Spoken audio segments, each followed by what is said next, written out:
What's going on, guys? My name is Josh, and in today's video we're going to be talking about upgrading your kit lens. If you're watching this video, you probably already own a DSLR camera. Maybe you've had one for about a year now. You've been using the kit lens and having a lot of fun with it, but you've decided it's time for an upgrade. But then you've realised you don't know where to look, you don't know which lens to buy, and you're on a budget. Well guys, this video is for you.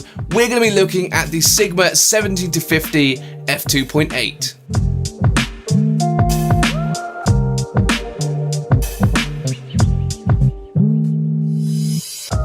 I want to start off by saying this video is for APS-C sensor users, not full frame users. It kind of goes without saying, if you're using a full frame camera, you probably wouldn't be watching this video, and it's also primarily aimed at Canon and Nikon users, as their kit lenses tend to be the 18-55mm. So in terms of focal length, the 17-50 is obviously very similar to the 18-55 kit lens that you're used to. So what this means is you've probably been using your kit lens for a fairly long time now, you've got quite used to it and you're fairly comfortable with the 18-55mm focal length. So moving up to a 17-50 is not going to be a huge jump.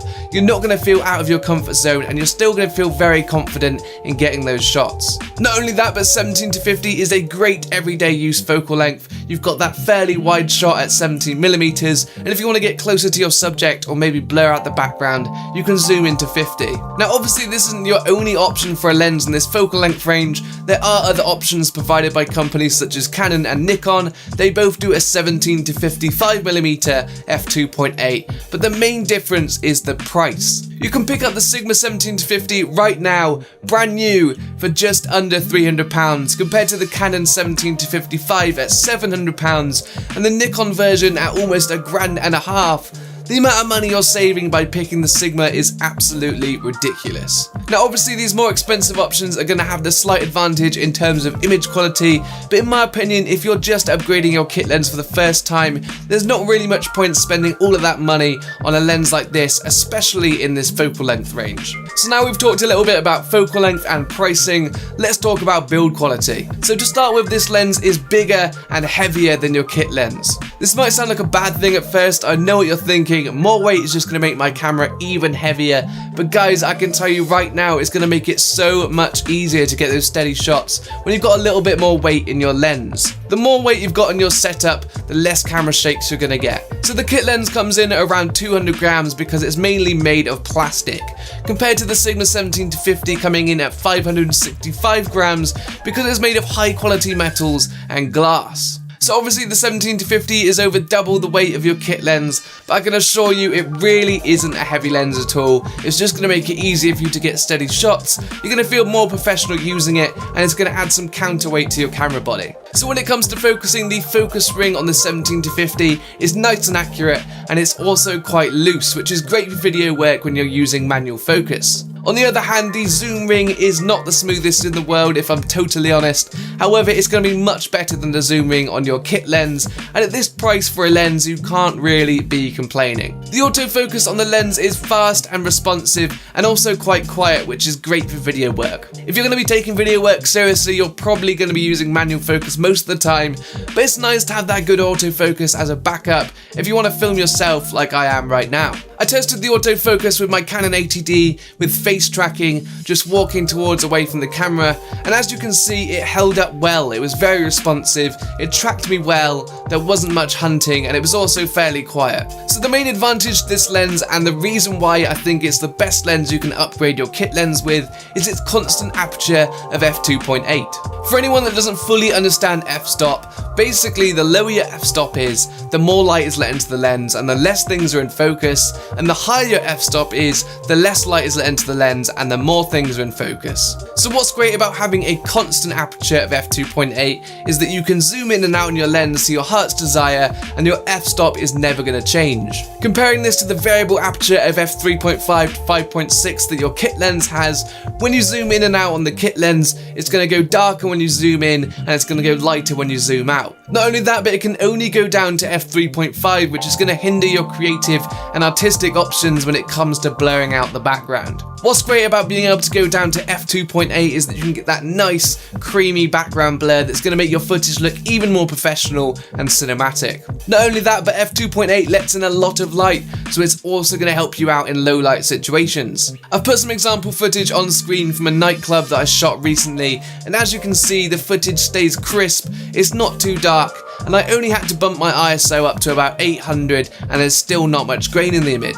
So overall, having the constant aperture of f2.8 is going to allow you to zoom in as much as you want and keep that nice creamy background blur, as well as helping you out in low light situations. So talking about image quality, we're going to start off by looking at how this lens handles photos. I'm not going to go into too much detail about this, one, because I'm not a photographer and I'm not great at taking photos, and two, this is a YouTube video, so it's going to be very compressed and you're not going to get the full experience of what this lens can produce anyway. However, I have put some examples of images that I've taken in the past on screen now, and I can tell you from experience and zooming in on the computer that the lens keeps sharp in the center and it gets slightly soft around the edges. This isn't really noticeable unless you're zooming right in or blowing your pictures up really big, but if you just upgraded your kit lens, I don't really think you'll be doing that anyway. There isn't much noticeable vignetting, however there is a tiny bit of bow distortion, but that goes without saying for a lens in this range. Again, none of this is really that noticeable, it's not going to make a big impact on your photos,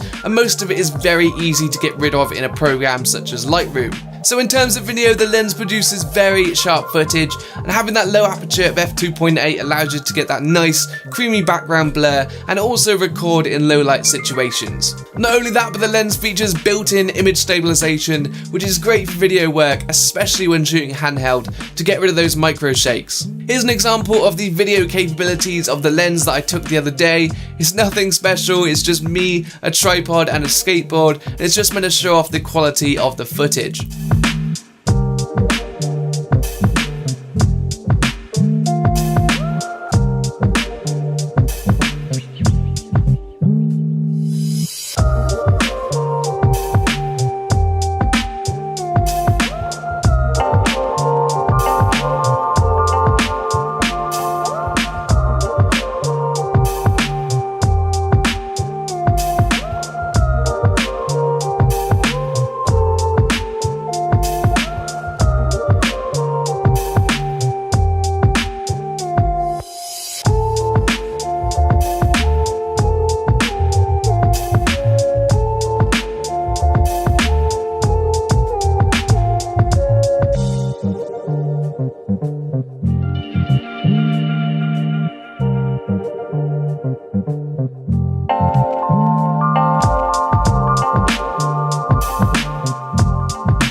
So guys, that is pretty much everything I wanted to talk about in this video. Overall, this is an amazing upgrade to your kit lens. It's nice and cheap, it's got that focal length you're used to, it's got that nice low constant aperture of f2.8, and it's got image stabilization just to produce amazing footage and photos. If you want to buy this lens yourself, there'll be links to Amazon down in the description below that you can use. If you found this video helpful, be sure to drop a like on it. The comment question of the day is, how long have you owned your DSLR for? Let me know your answers down in the comment section below. Subscribe if you haven't already, and I will see you in the next video.